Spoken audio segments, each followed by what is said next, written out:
দেখুন, পৌরসভার এই অচলাবস্থা নিয়ে আমরা দীর্ঘদিন ধরে বলে আসছি যে সাধারণ মানুষ কিন্তু এই অচলাবস্থার জন্য পরিষেবা পাচ্ছে না।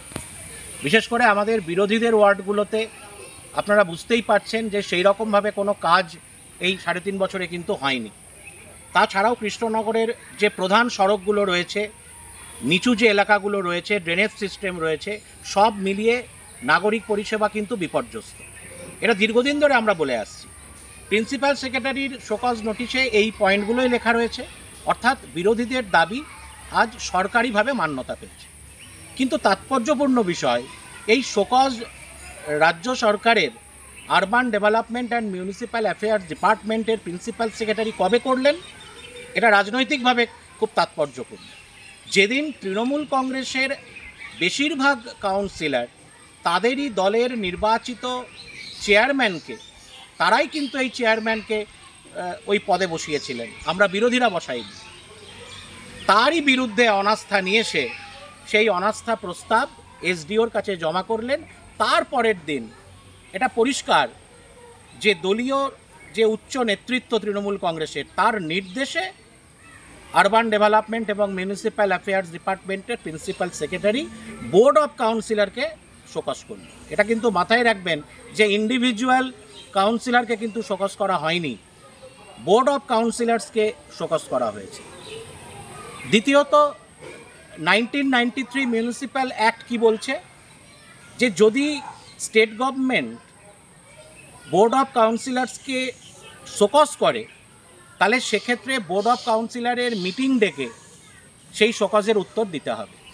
মিটিং কে ডাকবে?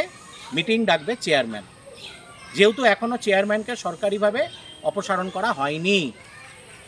সেই মোতাবেক আমাদের 20 নম্বর ওয়ার্ডের কংগ্রেস কাউন্সিলর দলের নির্দেশ মেনে চেয়ারম্যানকে চিঠি করেছে।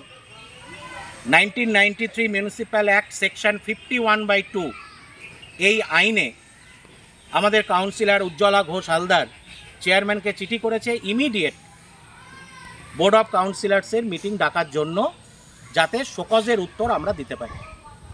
কিন্তু এখনো পর্যন্ত চেয়ারম্যান সেই মিটিং ডাকলো না। এটাও তাৎপর্যপূর্ণ, কারণ চেয়ারম্যান জানে যে তিনি মিটিং ডাকলে তার দলেরই সংখ্যাগরিষ্ঠের কাউন্সিলররা সেই মিটিংয়ে অসভ্যতা করবে আগের মতো।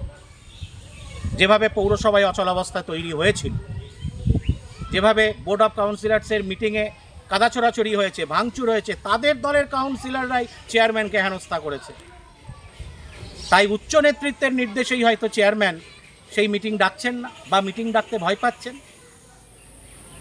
কিন্তু আমি এটা আপনাকে হলফ করে বলতে পারি যে তৃণমূল কংগ্রেসের উচ্চ নেতৃত্বের হিম্মত নেই। এখানে মহুয়া মৈত্রের মতন একজন এমপি রয়েছে, সেই এমপি থাকা সত্ত্বেও তৃণমূলের মধ্যে এই গোষ্ঠীদ্বন্দ্ব অত্যন্ত তাৎপর্যপূর্ণ। তাদের হিম্মত নেই যে সমস্ত দোষী কাউন্সিলররা আজকে পৌরসভাতে অচলাবস্থা তৈরি করছে, বা যদি চেয়ারম্যানেরও কোনো দোষ ত্রুটি থাকে, তাদের কাউকে সাসপেন্ড করার বা বহিষ্কার করার এই হিম্মত তৃণমূল কংগ্রেসের নেই নেই নেই। যদি তৃণমূল কংগ্রেস এই দোষী কাউন্সিলরদের সাসপেন্ড করে, যদি হিম্মত দেখায়, আমি কথা দিলাম আমি আর ক্যামেরার সামনে আসব। কিন্তু আমার যেটা মনে হয় যে এই নির্বাচিত তৃণমূল কংগ্রেসের জনপ্রতিনিধিদের এরপর আর একদিনও কাউন্সিলর পদে থাকার যোগ্যতা নেই, কারণ সরকার তাদের বলেছে যে তারা তাদের দায়িত্ব পালনে অক্ষম। তাই তাদের ইমিডিয়েট এসডিওর কাছে, যদি লজ্জা থাকে তাদের পদত্যাগপত্র জমা দেওয়া উচিত এই শাসক দলের কাউন্সিলরদের।